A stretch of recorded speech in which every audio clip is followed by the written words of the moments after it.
Shalom, selamat pagi anak-anak semuanya. Apa kabarnya hari ini? Bapak harap, Bapak yakin kita semuanya dalam keadaan sehat. Ya, kita terus berdoa supaya pandemi ini boleh segera berlalu, sehingga kita boleh berjumpa secara offline, tatap muka dalam pelajaran agama Kristen. Pada minggu yang lalu kita sudah belajar bagaimana negara Indonesia, negara kita memiliki dua musim ya anak-anak.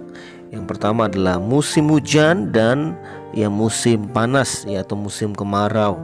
Dan kita juga sudah belajar bagaimana musim itu adalah pemberian Tuhan sehingga kita harus mengucap syukur kepada Tuhan atas setiap musim yang sudah Tuhan berikan kepada kita semuanya. Nah, selanjutnya anak-anak, kita akan sama-sama melihat manfaat musim hujan dan musim panas ya. Yang pertama musim hujan, manfaatnya adalah udara terasa sejuk ya. Yang kedua, tanaman bisa bertumbuh dengan baik. Yang ketiga, menjadi sumber pembangkit listrik. Dan yang keempat, binatang-binatang di air dapat berkembang biak. Nah, berikutnya anak-anak, manfaat musim panas. Yang pertama adalah petani garam dapat memanen garam ya. Yang kedua, yang tidak kalah pentingnya juga, bahwa tanaman bisa berfotosintesis dengan baik. Tidak baik juga ketika hujan terus-menerus untuk tanaman.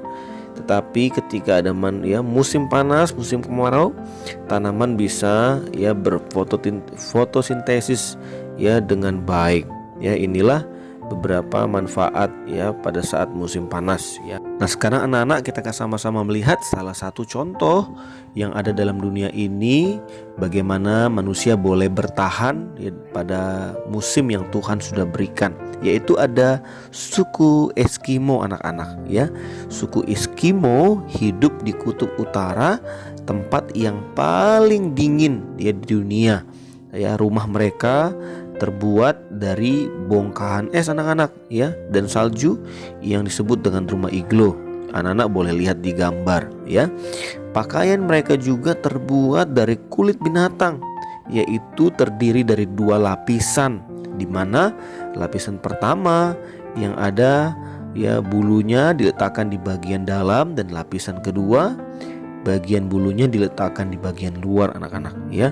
Udara di antara dua lapisan inilah yang mampu memberikan kehangatan pada tubuh pemakainya ya. Nah, melalui suku Eskimo ini anak-anak, kita sama-sama melihat bahwa Tuhan sudah mengatur keadaan iklim di tempat suku Eskimo dengan baik. Meskipun iklim yang mereka harus alami adalah iklim yang sangat dingin sekali, Tuhan memberi mereka akal budi untuk bertahan hidup dari cuaca yang sangat dingin bahkan juga dan dari binatang-binatang buas yang ada dalam musim dingin itu Jadi ini adalah hal yang luar biasa ya anak-anak ya. Juga berikutnya kita dapat melihat salah satu kisah dalam Alkitab, bagaimana anak-anak pada waktu bangsa Israel ada di padang gurun selama 40 tahun ya. Bagaimana kalau kita melihat padang gurun itu kalau anak-anak lihat di televisi pastinya panas anak-anak pada waktu siang dan pada waktu malam hari itu sangat dingin sekali. Tetapi rupanya Tuhan juga memberikan tiang awan untuk melindungi bangsa Israel Tuhan memberikan tiang awan pada waktu siang dan tiang api pada waktu malam.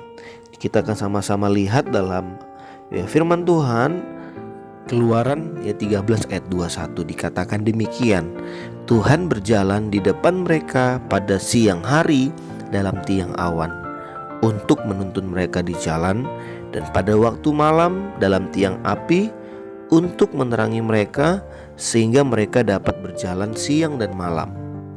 Jadi meskipun bangsa Israel ya berada di padang gurun, tetapi kita dapat melihat bagaimana Tuhan ya memberikan ya kepada bangsa Israel tiang awan ya pada waktu siang hari dan tiang api pada waktu malam hari. Dan melalui ya pembelajaran kita belajar bagaimana kita harus mengucap syukur anak-anak dalam segala hal. Karena ya Tuhan tetap menyertai kita ya dimanapun kita berada dan apapun keadaannya ya, berbicara ya musim yang Tuhan izinkan terjadi dalam hidup kita, Tuhan pasti akan selalu menjaga dan memelihara hidup kita ya. Sebagaimana tadi ada suku Eskimo yang ada di tempat yang paling dingin, bahkan juga bangsa Israel meskipun yang ada di padang gurun ya.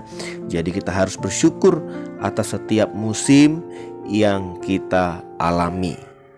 Tuhan memberikan kita hikmat ya untuk dapat bertahan dalam setiap ya musim yang umat manusia ataupun kita ya alami. Demikianlah pembelajaran hari ini. Tuhan Yesus memberkati kita semua. Shalom.